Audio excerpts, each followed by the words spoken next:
Multinational company में नौकरी करने वाली एक लड़की को एक अच्छा ऑफर मिलता है और वो उस ऑफर को प्राप्त करने के लिए सीधा दिल्ली पहुंच जाती है।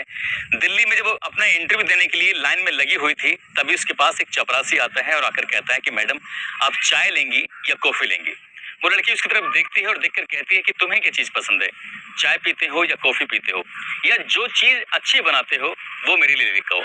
वो कहता है कि मैडम, आपको जो पसंद है आप मुझे बताइए, मैं कोशिश करूंगा कि उसे अच्छे से बना के लेके आऊं। वो कहती है कि चाय लेके आना, लेकिन थोड़ी कड़क लेके आना, मुझे डर लग रहा है, पता नहीं इंटरव्यू में क्या क्या तरह के सवाल पूछे जाएंगे। वो चपरासी जाता है, कुछ देर के बाद जब चाय लेकर आता है, मैडम को देता है। मैडम चाय पी रही थी और अपनी बारी का इंतजार कर रही थी। जैसे ही उसकी बारी का नंबर आने वाला था, चाय खत्म होती है और वो बैठे बैठे उसी चेयर पे सो जाती है, उसको पता ही नहीं चलता। कई घंटे बीत जाते हैं, लगभग 12 से 15 घंटे बाद उस लड़की को होश आता है। और जब होश आता है तो वो एक बिस्तर पर पड़ी हुई थी, उसके तन पर एक भी कपड़ा नहीं था। उसकी आंखें जो खुल रही थी तो देख रही थी कि सामने एक बुजुर्ग सा व्यक्ति है, उसके शरीर पर भी एक भी कपड़ा नहीं था और वो बुजुर्ग व्यक्ति उसके साथ, उसके शरीर के साथ खेलने की कोशिश कर रहा था, लेकिन उसके शरीर में इतनी ताकत नहीं थी कि वो विरोध कर सके।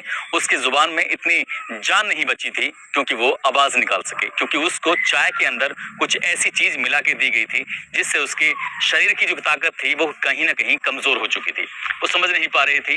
वो बुजुर्ग आदमी वहां से जाता है, कुछ देर बाद एक और व्यक्ति आता है, वो आता है, उसके बाद फिर दूसरा आता है। इस तरह से लगातार लोगों के आने जाने का सिलसिला चल रहा था। 15 लोगों तक तो उसने गिनती की, लेकिन उसके बाद उसने गिनती करना भी वो भूल जाती है। जब उसे पूरी तरह से होश आता है, तब वो पानी मांगती है, पानी नहीं मिलता। खाना मांगती है, खाना नहीं मिलता। वो कहती है कम से कम तन ढकने के लिए कपड़े तो दे दो, लेकिन कपड़े भी नहीं मिलते। मिलती है तो उसको मार मिलती है। जब उसे मारा जाता है, पीटा जाता है, बेवजह जो भी वो मुंह खोलती थी उसी बात पर वो पिटती थी।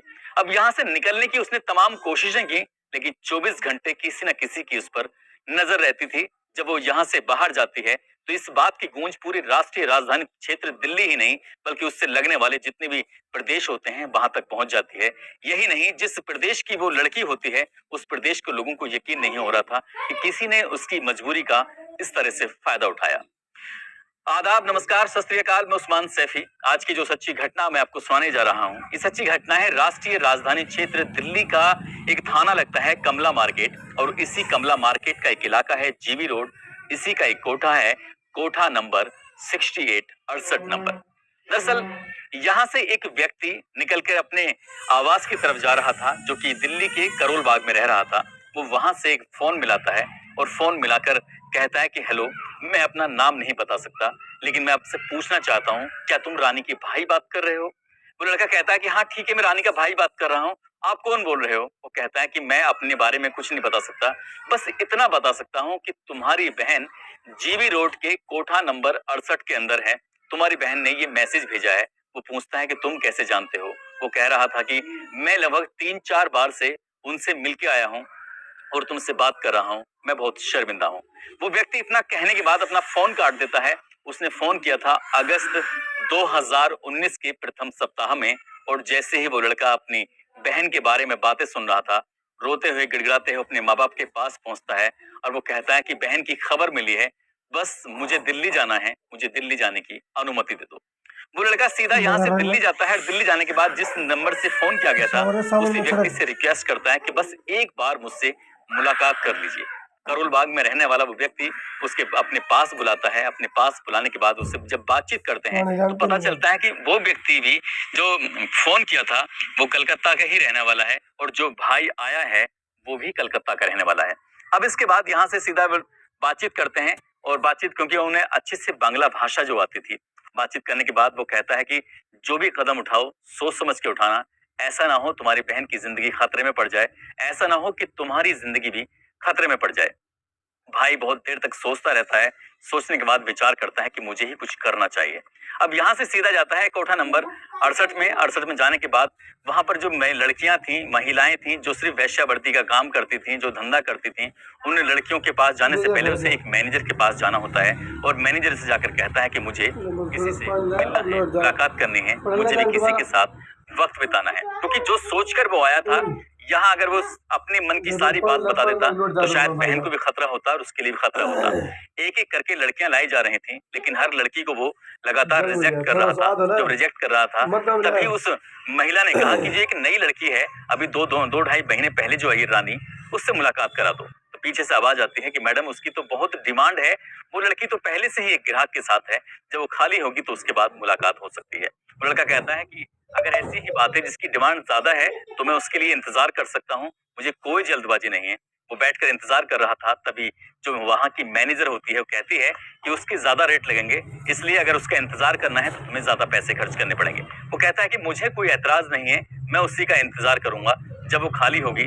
उसका दरवाजा खुलता है, एक ग्राहक बाहर निकलता है और बहन जब बाहर निकल के आती है, बहन और भाई की जब आपस में आमना सामना होता है तो बहन उसे देखकर कुछ बोलने की कोशिश कर रही थी, आंखों ही आंखों में शर्माने की कोशिश कर रही थी। समझ नहीं आ रहा था कि बहन करे तो क्या करे, भाई करे तो क्या करे। भाई ने तुरंत उसे देखते कहा कि मुझे यही लड़की चाहिए। वो लड़की सीधा अपने कमरे में वापस जाती है और जैसे ही वो अंदर जाती है वो लड़का उसके साथ ही चला जाता है। बहन और भाई जब आपस में मिलते हैं, एक दूसरे से गले लगकर जब रो रहे थे तो फूट फूट के ये आवाज बाहर तक ना जाए, इसलिए उन्होंने एक दूसरे का मुंह भी बंद कर दिया ताकि ये आवाज अगर बाहर चली गई तो शायद उनके लिए खतरा हो सकता है। वो एक निर्धारित समय सीमा जो होती है कोठे पे अंदर जाने की, उस समय सीमा से वो ज्यादा देर तक रुकने लगता है।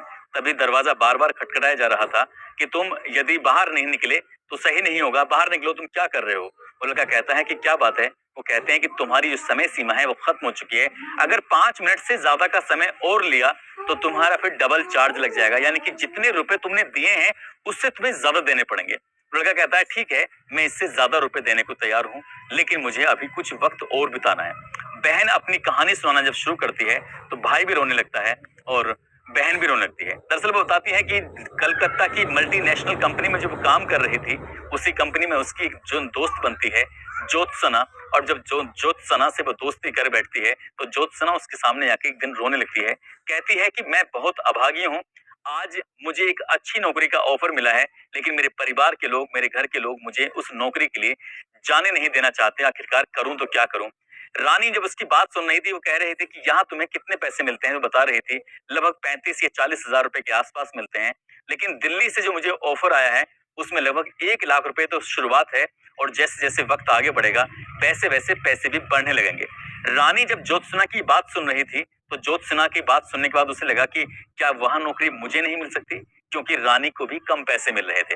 तभी ज्योत्सना ने कहा कि ठीक है, इस ऑफर को तुम प्राप्त कर लो और मैं कभी फिर और देखूंगी, परिवार को मनाने की कोशिश करूंगी। क्योंकि इन दोनों की दोस्ती बहुत ज्यादा गहरी हो चुकी थी। जब जब वो घर से खाना लेकर आते थे, साथ खाते थे, कुछ चाय पीनी हो, कॉफी पीनी हो या बाहर घूमना हो, तो ज्योत्सना और रानी दोनों एक साथ ही रहते थे। तभी वो जो दिल्ली की नौकरी का ऑफर था, उस दिल्ली की नौकरी के ऑफर के लिए उसने कहा कि 10 जून 2019 को दिल्ली की फला जगह पर इंटरव्यू है, और इसके लिए जो रमजान है, रमजान तुम्हें दिल्ली लेकर चला जाएगा, तुम उसके साथ चले जाना। जब वो दिल्ली जाती है तो तब वहां जाने के बाद उसका इंटरव्यू होता है, और इंटरव्यू होने के बाद वो पहली बार इस कोठे पर आती है और उसको ये जानकारी नहीं थी कि वो बहुत बुरी तरह से फंस चुकी है। 10 जून को वो उसी रात लगभग ये 11 जून से उसकी शुरुआत होती है। पहले दिन 15-20 लोग उसके साथ संबंध बनाते हैं, उसके बाद फिर वक्त आगे बढ़ता है और हर दिन चूंकि सुंदर थी, पढ़ी लिखी थी, इसलिए ज्यादातर ग्राहक जब उसको देखते थे तो उसी की ही डिमांड किया करते थे, और वो समझ नहीं पा रही थी कि यहाँ से कैसे निकले। जब वो खाना मांगती थी तो उसको पिटाई होती थी, साथ ही जब उसे होश आता था और वो चिल्लाने की कोशिश करती थी, चीखने की कोशिश करती थी, तो उसे नशा देकर, कोई ऐसा इंजेक्शन देकर उसे उत्तेजित किया जाता था, ताकि वो उत्तेजित हो तो सिर्फ शारीरिक संबंध बनाने के लिए, शोर मचाने के लिए नहीं। अब ये लगातार उसके साथ सिलसिला चलता रहता है। उस पर लोगों की नजर थी, उसके कोठे वालों की नजर थी, ताकि यहाँ से ये भाग ना जाए। वो ही एक ऐसी लड़की थी जो इस कोठे से बाहर जाने की उसको बिल्कुल भी अनुमति नहीं होती है। तभी एक दिन एक ऐसा व्यक्ति आता है जो कि पश्चिमी बंगाल का ही रहने वाला था। उसके पास आने के बाद उससे बातचीत करता है, और रानी ने उसको और ग्राहकों से कहीं ज्यादा उसको तवज्जो दी, उससे ज्यादा बातचीत करनी शुरू की। इसलिए उस ग्राहक की आदत बन जाती है, जब भी उसे मौका मिल रहा था तभी वो उसके पास आता था, उसके साथ शारीरिक संबंध बनाता था। जब 3-4 बार लगातार वो एक दूसरे के बहुत ज्यादा करीब आते हैं, तभी रानी ने उस व्यक्ति से डिमांड की कि क्या तुम मेरे भाई को फोन कर सकते हो। और जैसे भी ये फोन की बात कहता है कि वो कहती है कि मेरे भाई को फोन कर दोगी तो शायद मेरे निकलने का यहाँ से चांस बन जाएगा। तभी वो लड़का कहता है कि अगर मैंने ऐसा कुछ किया तो ये लोग मुझे पूरे मार डालेंगे, मुझे नुकसान पहुंचा देंगे, इसलिए मैं ये काम नहीं कर सकता। तब वो लड़की वो रोती है, गिड़गिड़ाती है, उसके पैर पकड़ती है, कहती है कि सिर्फ एक बार मेरे भाई को फोन कर दो, हो सकता है कि मैं यहाँ से निकल जाऊं। उसने जो वादा किया था वादा निभा दिया। अब भाई ने पूरी कहानी सुनी, कहानी सुनने के बाद यहाँ से सीधा बाहर जाता है। वो समझ नहीं पा रहा था कि मैं क्या करूं, कैसे करूं। यदि पुलिस इन लोगों से मिली हुई तो मेरी बहन कभी बाहर नहीं निकल पाएगी। इसलिए उसके लिए कलकत्ता से आए लड़के के लिए दिल्ली, वो शहर, कमला मार्केट, बिल्कुल जो थाना था बिल्कुल अनजान था, उसकी यहाँ पर कोई मिलने वाला नहीं था। वो समझ नहीं पा रहा था करे तो क्या करे। अगले दिन फिर ग्राहक बन के जाता है और डिमांड करता है कि मुझे रानी से ही मिलना है। रानी के पास जाता है, रानी से जाकर पूछता है कि रानी हमें क्या करना चाहिए, समझ में नहीं आता। तब वो एक नाम बताती है, कहती है कि तुम्हें महिला आयोग के पास जाना चाहिए, वहाँ की एक अध्यक्ष है स्वाति मालीवाल, उससे मुलाकात करनी चाहिए, हो सकता है कि वो तुम्हारी मदद कर दें। उस लड़के ने दूसरी मुलाकात के बाद अपनी बहन से जब पूरी जानकारी ली, यहाँ से निकलता है, क्योंकि ये लोग अक्सर इन कोठों पर आते रहते हैं और इन महिलाओं की हिफाजत के लिए कोई ना कोई कदम उठाते रहते हैं। उसने कहीं ना कहीं किसी न किसी के मुंह से सुन लिया था कि स्वाति मालीवाल उसकी बहुत मदद कर सकती है। यहाँ से वो सीधा निकल के जाता है दिल्ली महिला आयोग में, और वहां जाने के बाद उसको एक उसकी DCW यानी कि दिल्ली कमीशन फॉर वुमेन, उसकी एक सदस्य मिलती है, मेंबर मिलती है, इसका नाम किरण नेगी होता है। किरण नेगी को वो लड़का अपनी बहन रानी की पूरी कहानी बयां करता है। रानी दरअसल काल्पनिक नाम है, असली नाम हम उसका ले नहीं सकते। जब किरण नेगी के पास जाता है और जाने के बाद पूरी कहानी बयां करता है कि उसकी बहन मल्टीनेशनल कंपनी में काम करती थी और उसको एक अच्छा ऑफर दिया गया था कि तुम दिल्ली आओगी तो तुम्हें अच्छी नौकरी मिलेगी, इसलिए तुम जब वो यहाँ आती है तो उसको सीधा कोठे पे पहुंचा दिया जाता है। 2-2.5 महीने से लगातार उसका शोषण हो रहा है, उसके साथ न जाने कितने लोग गंदा घिनौना कृत्य करते हैं। तभी वो कहती है कि मैं अपनी जो अध्यक्ष है उनसे बातचीत करती हूँ। तभी किरण नेगी ने स्वाति मालीवाल से बातचीत की और मालीवाल से कहा कि ऐसे मसला है, जो भाई है वो मेरे पास बैठा हुआ है, वो अपनी बहन से सीधा कोठे पर मिल के आया है, उससे बातचीत करके आया है, इसलिए इस बात में कोई झूठ नहीं है, इसकी मदद करनी चाहिए। जब स्वाति मालीवाल ने पूरी कहानी सुनी, पूरी कहानी सुनने के बाद सीधा वो DCP central district Mandeep Singh Randhawa को फोन करती है, उनसे कहती है कि सर मुझे आपकी मदद चाहिए। एक GV रोड पर कोठा है, वहां पर रेड डालनी है, क्योंकि एक लड़की है जो कई महीने से फंसी हुई है, उसके साथ काफी समय से गंदा घिनौना काम हो रहा है, उसे नौकरी के बहाने से कलकत्ता से दिल्ली बुला कर लाया गया था। ये मनदीप सिंह रंधावा ने जब पूरी कहानी सुनते हैं उन्होंने कहा कि ठीक है, एक डेट निश्चित कर लेते हैं, और वो डेट निश्चित हुई थी 9 अगस्त 2019 को। और 2019 को ये जो 9 अगस्त की डेट थी, तीसरी बार भी भाई ग्राहक बन के जाता है और उसे ये कहा जाता है कि जब तक टीम नहीं आएगी तब तक तुम उस कोठे के अंदर रहोगे, अपनी बहन के साथ रहोगे, ताकि हम जाकर आसानी से उन्हें पकड़ सके, तुम दोनों को बचा सके। ठीक वैसे ही होता है। किरण नेगी, स्वाति मालीवाल, मनदीप सिंह रंधावा सहित कई ऑफिसर की टीम यहाँ पर जाती है, जो रेड डाली जाती है। रेड डालने के बाद उसी कोठे में जब जाते हैं, उस दरवाजा खटखटाने की कोशिश कर रहे थे, दरवाजा खुलता है तो दोनों बहन और भाई उस कोठे के अंदर मिल जाते हैं।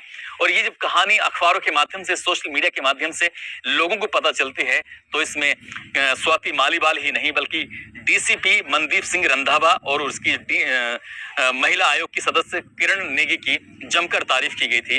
वो व्यक्ति, लड़का जो था कलकत्ता का, वो अपनी बहन रानी को लेकर अपने घर चला जाता है, और फिर पुलिस वालों की ही नहीं, महिला आयोग दिल्ली की भी जमकर तारीफ की गई थी। और ये मीडिया ने उस चीज को बड़ी प्रमुखता से लिखा था कि एक भाई ने अपनी बहन को GV रोड से किस खूबसूरती से निकाला कि उसको भी नुकसान नहीं हुआ और दूसरे लोगों को भी नुकसान नहीं हुआ। साथ ही जब इस कमला मार्केट थाने में FIR दर्ज की जाती है, धारा नंबर 370, 376, 109, 34 के तहत ये FIR दर्ज की जाती है, और जो इस कोठे की मैनेजर होती है उसको भी गिरफ्तार कर लिया जाता है। और बाकी जो इस टीम में शामिल थे, जिन जिन लोगों ने इस महिला को GV रोड के उस कोठे पर पहुंचाया था, उनके खिलाफ भी FIR दर्ज की गई थी।